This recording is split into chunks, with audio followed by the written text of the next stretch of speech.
Today, we're joined once again by Alexandra from Just the Inserts for a critical discussion on informed consent during pregnancy. Get ready to dive into the importance of understanding inserts for common procedures like epidurals and learn how to make informed decisions for you and your baby. We'll also explore where GMOs lurk in our food supply and shatter the myth that centenarians are merely genetic anomalies. Don't miss this insightful episode for a healthier, more empowered approach to your well-being. Let's listen. The Discovery Doc Podcast, where your journey to empowered, non-toxic living begins. Join me, Dr. Cece, a doctor of nursing practice, self-proclaimed toxin tamer, and mama of four, alongside me, Anna Kate, your medical mystery overachiever. Together, we'll uncover the latest in functional medicine, debunk health myths, tame toxins, and provide practical tips for thriving in a modern world. Get ready to take control of your health with expert insights, raw stories, and actionable wellness strategies designed to help you and your family lead vibrant, toxin-free lives. Welcome to the Discovery Doc Podcast. Today, we're exploring informed consent and how to advocate for yourself during pregnancy. We are back again with Alexandra, who is just, if you missed last week's episode, you need to go back and listen because it is so full of nuggets and all of the things. And just, I feel empowered already. So I can't imagine what's going to happen over the next couple of weeks. Yeah. I'm ready to go. Yes, we are back. Alexandra is the mastermind behind Just the Inserts. Truly go back and listen to the first episode because we just get into the basics of how she, came across building this amazing resource. And now we want to dive into everything pregnancy related. So we often face tons of decisions. As you know, this is kind of part of your story, tons of decisions for ourselves or our children when it comes to their health. How can we as moms kind of continue down that informed consent process and avoid feeling pressured or bullied by healthcare practitioners? Yeah, how do we gird our loins? What's your top tips kind of for one, let's back up. One, the confidence and kind of starting to understand the inserts and the confidence behind that. And then two, avoiding that pressure kind of bullying feeling. That is such a great question. It's so essential. And despite what my name is, Just the Inserts, I actually do go very in depth on this very thing because it's important. In order for you to value the inserts, you first need to value informed consent. You still need to understand the importance of it and your right as a consumer to have informed consent. Now, I also talk about the importance and relationship between responsibility and authority. If you are responsible for a potential adverse reaction to a pharmaceutical product or to a disease complication, you automatically have the authority to accept, delay, or decline a product. And that translates to your child as well. The second that you become pregnant, I believe that you are gifted an intuition, and it is nurtured and it grows as you become further along in your pregnancy, as you give birth and as you become a mother. My child, my oldest is 5 years old, and my intuition is constantly growing with her and just learning how to, when she gets up in the morning, I almost know immediately how that day is going to be because I can just tell by her voice. I can tell by if she has any dark circles under her eyes, if her voice is raspy. Those are things that our intuition tells us, okay, she didn't get enough sleep. Maybe we're not going to do sugar today, or maybe we're going to skip school today and just nurture her nervous system, or there's other things that I can do for her. So right off the bat, as soon as you find out that you're pregnant, start to listen to your intuition and start to nurture that. Turn down the dial of everyone telling you and projecting their fears and their misconceptions or preconceived notions about a disease or a product, and go research it yourself. Go find that knowledge and confidence yourself. We're constantly told that we're not smart enough to make informed decisions about ourselves when we're pregnant, but that's not true at all.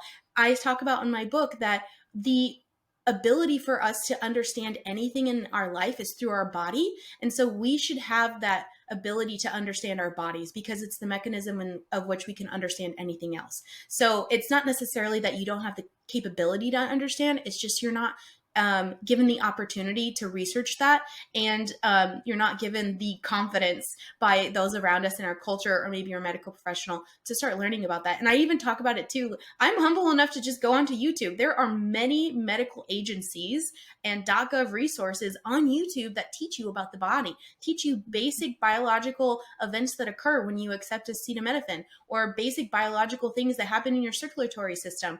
And those are all things that we have access to that are free, that we can just go educate ourselves on, because it's really hard to understand the potential implications of an adverse reaction or a product if we don't understand the basics of our body. So that would be my first advice, is understand, how does your nervous system work? How does your lymphatic system work? How does your kidney work? How does your liver work? How does it detox from all of these things? Because if you notice that you might have a sluggish kidney or liver, introducing a pharmaceutical that has excipients or ingredients that need to be detoxed could increase your risk for an adverse reaction. It might not be the active ingredient that you're worried about, but it could be any of the additional things.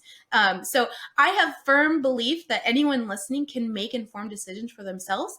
And everything that I do is to help you do that for yourself. All the training and resources that I have on justtheinserts.com are there so that you can make the best decision when you're pregnant and then when you become a parent. That's amazing. That's absolutely amazing. So something that I when patients come to my office, it's often because they've been kicked out of their conventional practices.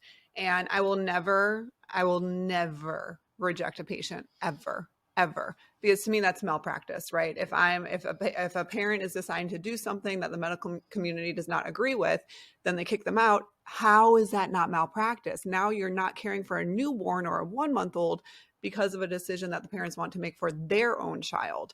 So Lawyers. yeah, I know. So We love lawyers, just there's the thing. So sometimes we have to just clamper. But one thing that I get all the time is that sense of pressure and bullying, and how, as a mom, and I got that when I took my son after our home birth into the ER. This is the whole story that we talked about. He didn't need to be there. He wasn't acute. I had a water birth. He had laryngeal malacia, which is a floppy airway. I just thought he might need to be suctioned a little bit. He was a little wet sounding. And so I don't have that suction in my office. The only place that has that is the ER. And I got so bullied and ended up being there for 9 hours. And I had to sign out AMA because an incompetent ER physician and the way he was treating me because I had a home birth.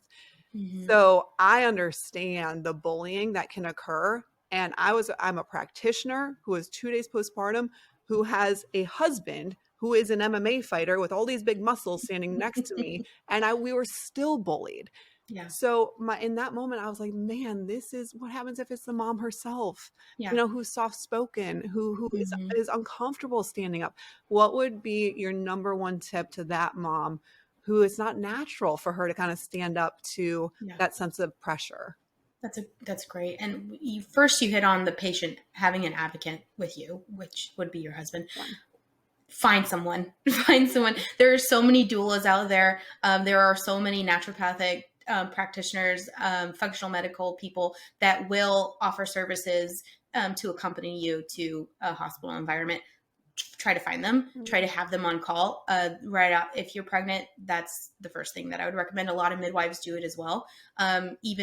First, you would want trusted family and family members and friends. You got it. There's so much that I want to say, and so it's just all verbally vomiting out of my mouth. But I would find someone that you could have, because I myself have been in a situation like that where I was postpartum in a hospital environment. I don't share a lot of the details of my daughter that was injured by the synthetic vitamin K injection, just out of respect for her personal medical history. But I've been in that situation before. And it was a little bit where I was told that I had to stay, even though there were plenty of situations where we could have left. But you need to have someone, because you're postpartum, you're tired, your hormones are raging, you're trying to protect your breast milk, you are healing, you have the wound the size of a dinner plate inside of you. Mm-hmm. There are so many things that are going on that you need to make sure that you aren't the sole person advocating for yourself, and make sure that the person that is there understands your wishes, has done the research, things like that. But so right off the bat, have a patient advocate. The other thing is, when you're experiencing medical bullying, medical coercion, it's not appropriate. It's not okay. Try to safely remove yourself from that situation if you can. If there is external issues with your state law, CPS, things like that, the definition of medical neglect, according to your state, I understand that. I've been there, 100% understand. So when you're in that situation, most of the time the medical bullying or coercion is happening because they see themselves as an authority figure over you. So my advice to that gentle-minded, soft-spoken, doesn't want to upset the apple heart person is fight back with authority. So go to the inserts. Go to the .gov resources, find what the manufacturer and government says about those products, about that procedure, and then present it to that medical professional. Don't say you got it from justtheinserts.com. Everything you say after that, they have been trained to disregard. Say you got it from a .gov resource and then show it to them, because that is how they are trained to take that information. If you say you got it off Instagram or something like that, they will totally disregard what you're saying. So that's why I recommend, before you're in that situation, take my free training course, How to Read an Insert. It's free online, no email required.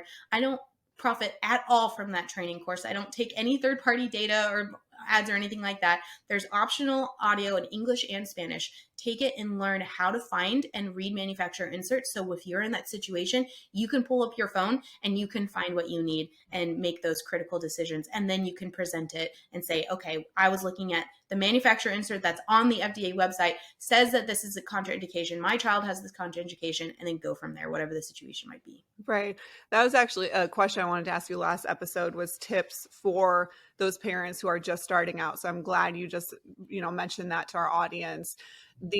And I do want to say, there are also people who will go with you to your pediatrician appointments. So there are doulas who will continue on that service and actually go with you to a well child visit. So sit down and talk about the things that can be expected at those well child visits. Okay, the milestones, what sort of treatments are usually given at that time.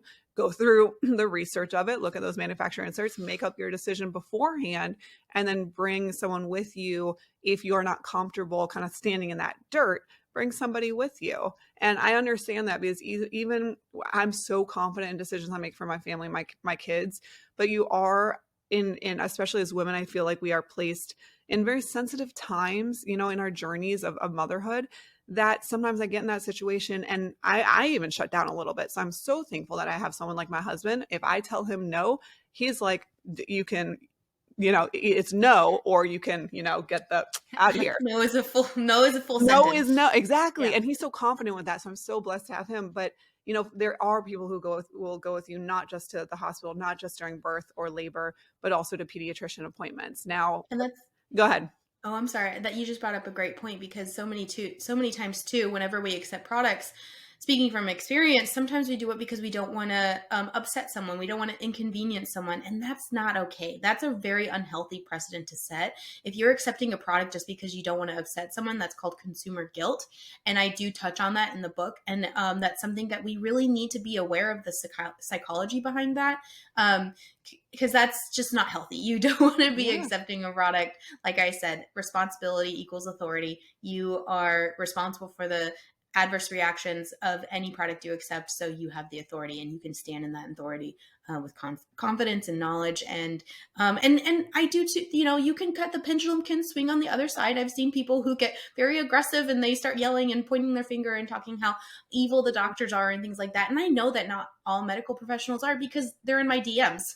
I know that there aren't. And a lot of them are leaving the conventional healthcare model. Yeah. I'm working on a pro-informed consent provider directory right now. And I just spent the entire weekend going through providers who have left that model, and now they're in direct primary care, or they're in memberships, because they want to spend more time with their patients, because they want their patients to have that bodily autonomy to make the decisions. So there are other providers out there. If you are consistently in a hostile relationship with your provider, my advice is to find someone else. You might have to go outside your network. You might have to drive a little bit farther, but to me, I feel like as an informed consumer, it's your right to be able to do that. Yes, you're the captain of your ship, and nobody knows your body as well as you do. Nobody knows your children's body as well as you do. And that, for me as a practitioner, is always the mindset that I go on. my education is my education, but I will not ever pretend to act like I know more about your body than you do. And I think you touched on one really good thing that I wanted to touch on just before our deep dive question, is that your intuition is so powerful. And there are often times that I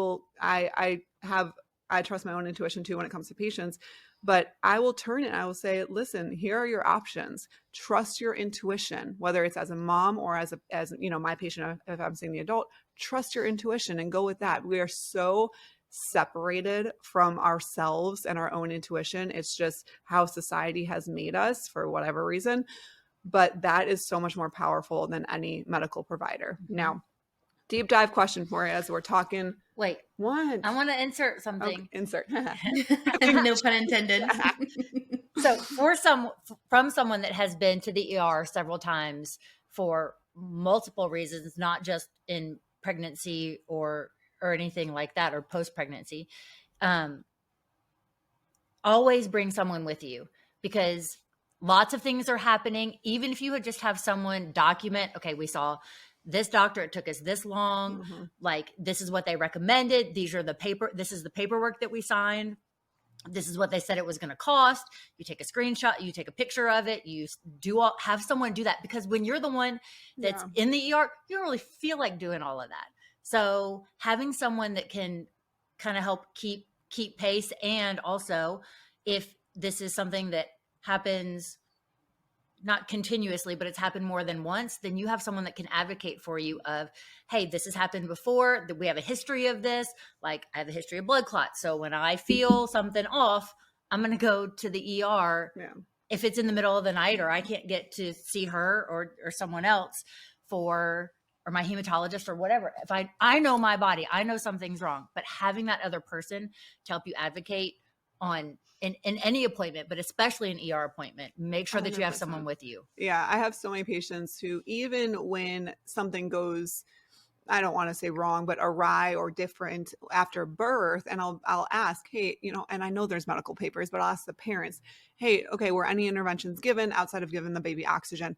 Oh, I don't know. I think he had an IV, but I'm not really sure. Like nothing's explained to you in depth. So having that person in the hospital or in an ER situation, it's such a cluster, that you don't know what's going on. So anyways, deep dive question for you in terms of pregnancy, as we're on this topic. Can you talk to us a little bit about what is not known about epidurals and what we aren't educated or told when it comes to epidurals potentially?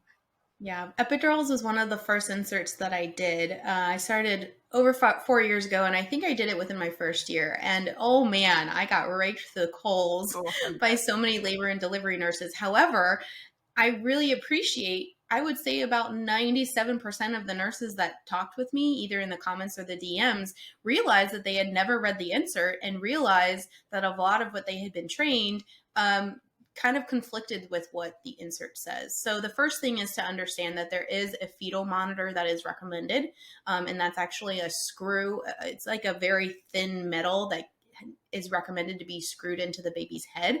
A lot of times they'll call it a clip, but it's not. It's the manufacturer actually has a picture of it in the insert. And a lot of moms don't realize that the manufacturer recommends, in order to monitor the baby, especially if the epidural has some kind of opioid like fentanyl, that the manufacturer recommends that there be an internal monitoring of the baby, just to make sure that everything is okay. Because unfortunately, providers are human, and sometimes too much is given. Sometimes it's in the wrong area. So that's just really important for you as a patient to understand that needs to be, according to the manufacturer, required. So then you can decide if that's something that you want to have. Some people don't want that monitoring. And then the second thing is, most of the epidural manufacturer inserts will list anxiety and depression as a known potential adverse reaction. We know from the NIH that 1 out of 8 women experience postpartum depression. I've had many friends that have experienced that, and it can affect your postpartum recovery. It can affect your breastfeeding experience. And so it's just really important for you to be aware of. I know so many times women are told, oh, don't take the metal just to get the epidural, but they're not also told that it could cause complications. You could have back pain, you could have migraines, you could have depression, anxiety. You could have, there are so many things. We would sit here for an hour to go through the full insert. And then there's different inserts for different things because there's so many different types of epidurals. But that would be my advice, is that if you do want an epidural, or even if you don't want an epidural, go and research it. So then if you're in that moment where you feel like you actually do want an epidural, at least you're more informed about it, for you and for baby. Yeah. In the moment is not the time to read the insert. No, and you're also, Right. it's not verbalized. There is no verbalization. I mean, I had an epidural with my first one because I had to have a C-section. That's a whole different story. But I wasn't told anything. Anything. Right. Not a word. Not a word. I don't remember signing anything. I probably did, but not a word. So I think the biggest aspect there is research beforehand. We often, think about the plan of action and, okay, do I want an epidural? Yes or no? And we put it on our baby plan. Do I want to do X, Y, and Z? Yes or no? But it doesn't go further than that in terms of why do I not want this, or why do I want this? Make sure you're okay, comfortable with every ingredient, with every possible adverse reaction, or just even understanding what could happen. Is empowering in its own. And I think it's important too not to go into it being fear-based. I think many people misunderstand my intent and think, oh, well, you're just fear-mongering. That's not it at all. I want you to be the most informed consumer, so then when you do go to accept that product, you can be alert, you can eliminate diagnostic confusion, and then you can seek immediate treatment if you need to. What's the constant term? It's not out of fear, but out of preparedness. That's all it is just understanding what the government says about these products, what the manufacturer says about them. So then you can have more knowledgeable and confident conversations with your provider too, because if they recommend an epidural, then you can say, oh, well, are you also recommending the internal fetal monitoring that the manufacturer recommends? And then you can have just more informed questions. Right.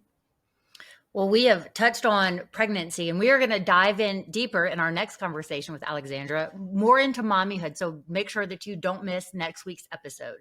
And we are also going to want you to join the conversation and ask your questions, share your stories. You can go to thediscoverydoc.com/podcast, and you can leave us a voicemail or send us a memo.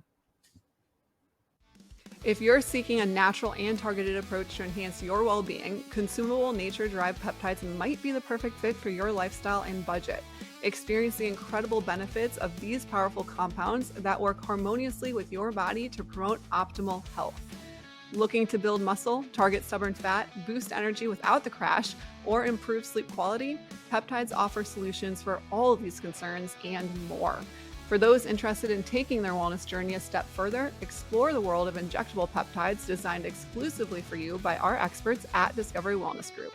By partnering with Discovery Wellness Group, you'll gain access to personalized plans tailored to meet your unique needs and goals. Are you ready to dive into the world of peptides and transform your life? Click the link in the podcast description or make an appointment with Discovery Wellness Group today. The power to optimize your well-being is just a click or a call away. Welcome back to this Toxin Tamer feature. We are going to talk about where GMOs are found. We've talked about last week of what they are, so gave you a little insight on that. So if you missed that, go back and listen to last week. And now we're going to talk about where to find them and some of the biggest culprits and the players in the game of GMO. Yes. So, why did I just say it like that? Yes. So, yeet those GMOs. I know. I was just doing that in my head, but I didn't say it and you did, and that's so great. GMOs have a plan and a purpose when used appropriately. Yeah, for sure. And it's important to know cotton, corn, and soybeans are the main GMO crops in the United States. Most of those are used to make ingredients for other foods. When laundry lists, corn syrup can be used as a sweetener in many foods and drinks, corn starch, soybean, corn, canola oils, which, fill our snacks, our breads, our dressings, mayonnaise, everything. Sugar from sugar beets. Actually, that's one I did not know. And then livestock feed. But the stats on this are pretty wild. So I always kind of knew that corn in the United States, most of it was genetically modified, but it wasn't until I saw this stat that it really slapped me in the face. Over 90% of corn in the United States is genetically modified. 90%. 94% of soy in the United States is genetically modified, and 97% of cotton in the United States is genetically modified. So keep that in mind in our next episode as we talk about the whys behind this, and why it's important to know. Keep those stats in mind with the studies that are associated with specifically modified corn and soy. Modified cotton is kind of but the soy and the corn, those two are big whammies. Because we're not really eating cotton unless we're consuming cottonseed oil. Right, exactly.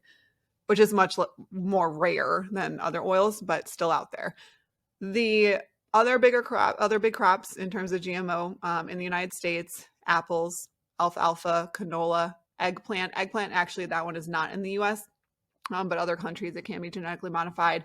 Papaya, pineapple, potato, salmon is a big one. Squash, sugar beets, sugar cane. Sugar cane is a big one. I think that not a lot of people pay attention to in terms of being genetically modified either. I think most of what we think when it comes to genetically modified foods are produce. Yeah. But we don't think about sugar. Yeah. Well, they're trying to get the most yield. And I also think that Samwise Gamgee is very disappointed that his potatoes are genetically modified. Yes.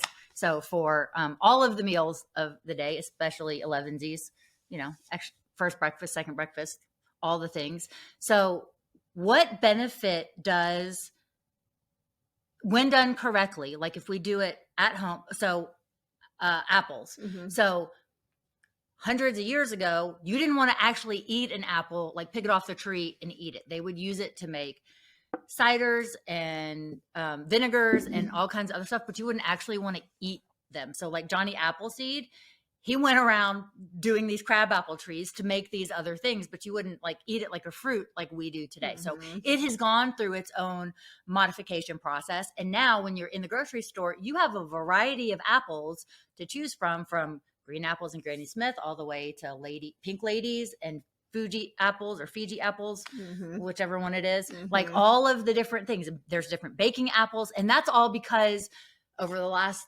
couple hundred years, there has been some genetically modified pairing things and putting things together.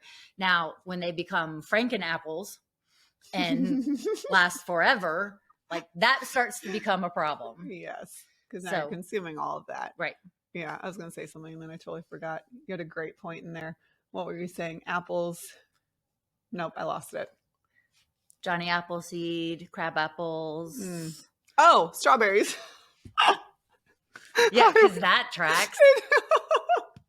Okay. It makes sense. A good example are strawberries. If we see berries in nature, fresh strawberries that are not genetically modified, they are yay big. They are like an inch. What is that? An inch? Yeah. It's about an inch. They're like in between the size of a blueberry and a raspberry. Yes, they're so tiny. And then even organic strawberries. If you buy organic strawberries from, Publix or wherever, some of these are the size of my palm. That is wild to me. And they don't taste like strawberries. No, and they're losing their density in terms of the nutritional value, but that also has happened over time. We've become so disconnected from nature that in modifying the organism, it literally changes the shape of it, the nutritional value, and the benefit to us. I mean, there's produce today, like the average orange today has 50% less of the vitamins than it had 50 years ago because we're kind of dabbling and playing with the genetics of it, although it lasts longer. Yep. Providing as much. You'd have to eat like 45 cups of spinach to get the same amount of calcium from eating 2 cups 50 years ago. Something crazy like that. So let's talk about, before we move on to why we don't need to have, or why we should be aware of GMOs. Let's talk about eating seasonally, because we don't need to be eating every fruit every season. And then our body doesn't know what to do with it. You should not be able to eat blueberries all year round. Right. Absolutely. And that's where I love fresh blueberries. Yes. Fresh blueberries. That, convenience has become such a thing. So we have access to everything all the time. You can get strawberries all year round. You can get oranges, apples, blueberries all year round. And same thing with vegetables. And we're not meant to design to eat like that. We're meant to design to eat locally, seasonally. So I find importance in that. I find that it diversifies your diet much better, then we're creatures of habit. So we'll constantly go for, the one thing that we're used to over and over and over from the grocery store. But if you're eating seasonally, it actually naturally forces you to create a more balanced, diverse diet, which helps your microbiome. It helps you to eat the colors of the rainbow in terms of your veggies and your fruits. And it brings us back to that rhythm in terms of nature that we are meant and designed to be on. It's convenience. Yeah, It's, you're not has come in the way. Yeah, you're not meant to have pumpkin in July. Right. And you're not supposed to have watermelon in December. Yeah. Like those things just naturally in the ebb and flow and the cycle of things just should not be. And we force it. And so on our next episode, we're going to talk about why. Why should we care? Why should we care? Yeah. Do we care? We care. We care. I care. You should care. Stay tuned. On this segment of Medical Myth Busting, hear Anna Kate say really hard words. Because I always put it on her, guys. I think I can say this. I think you can. I'm not good when there's multiple consonants places. Okay, so this week's medical myth bust is centenarians are genetic anomalies. Ooh, see, I want to say I want to put too many N's in there and too many T's and R's. So centenarians are genetic anomalies. You did really great. That was perfect. Anytime it comes up, I'm going to tap her to say that word. Anyways, so this is a cool subject. I love this subject, but genetics play only a tiny role in those who live to be over 100. So that word, centenarians, means that you live to 100 or beyond. And genetics is only a tiny, tiny portion of that. So genes can only account for about 30% of longevity in humans. Let that sink in. Genes can only, you see my hands. Genes. If you're not watching this on YouTube, you should. You should. And drop an old man or an old woman in the comments yes. below. Genes only account for 30% of longevity. So when you have all these medical factors in the world that are saying, oh, well, you're genetically predisposed to X, Y, and Z, so it's going to happen. That's not true. That is only 30% of the equation, which leaves 70% to be determined by my favorite things. By lifestyle and diet. Lifestyle and diet, guys. 70%. You actually have control of if your genes express or not. It's in 70%, by 70% in terms of how you live your life. So that is true when it comes to centenarians. There we go. There are two pockets of longevity in particular. And these are typically called blue zones, right? Yeah. Yes. So if you've heard that term, blue zone, this is what establishes that. Yes. And those two pockets are? Hunzas of Pakistan and Okinawans of Japan. Yes. Hard words. She gets them. So the Huns. That's my only job here. No. Sit there and look pretty too. That's a more important job. That. It's a hard job, but somebody's got to do it. Someone has to do it. The Hunzas live in a remote valley in northeast Pakistan, completely enclosed by mountain peaks. They're eating that pink Himalayan salt. Right. The average death is 90 in comparison to 77 in the United States. So yeah, insert the need for the U.S. healthcare system to drastically change to focus on diet and lifestyle here. Yeah, let's switch from healthcare to well care, because our healthcare isn't actually healthcare; it's sick care. Mm-hmm. So it's reactive care. Yeah. Yes, exactly. So you have this remote village enclosed by mountains who are outliving pretty much essentially every single American, yet we are the most modernized country, the best healthcare, the best everything. We're also the sickest country. And we're also the sickest country. Make it make sense. So an interesting part here is the Hunzas have taken part in the past in American cardiology studies where they displayed perfect cholesterol, blood pressure, perfect health, heart health. So why? Their farming methods are all organic. They have zero processed foods, zero synthetic chemicals. They are cut off from the modern world that so much relies on those aspects. Most of the food that they eat is raw. They fast before the new harvest. All children are breastfed, and birth defects are pretty much non-existent. That sounds like paradise. Doesn't it? Isn't that Eden? That should be Eden. Right. But it just goes to show we have so many discrepancies, especially right now in our country, that's like, this causes this. No, this doesn't cause this. But this is such a simple example of how a community who eats fresh, raw, local foods has virtually I don't even want to say virtually, but has no cardiac issues. And in the United States, cardiac issues is the number one killer, right? Shows to go, yeah. Whew, guys, that should burn in terms of how we structure our country. The next subgroup is in Okinawa. There are 35 centenarians for every 100,000 islanders. That's the highest ratio in the world. Because Japan's an island. Yes. That compared to 10 per every 100,000 in the United States. So over triple we can find in that community. Their lifestyle, healthy diet, little exposure to chemical toxins, regular exercise, and most important, this is a fascinating aspect about their culture specifically, is their positive outlook on life. That is what most centenarians in Okinawa, Okinawans, yeah, centenarians contribute their longevity to, is that positive outlook, is the cup is half full rather than half empty, is not being inundated with negative society impressions or negative just emotions, thoughts, feelings, stress. Yes, it is that positive outlook.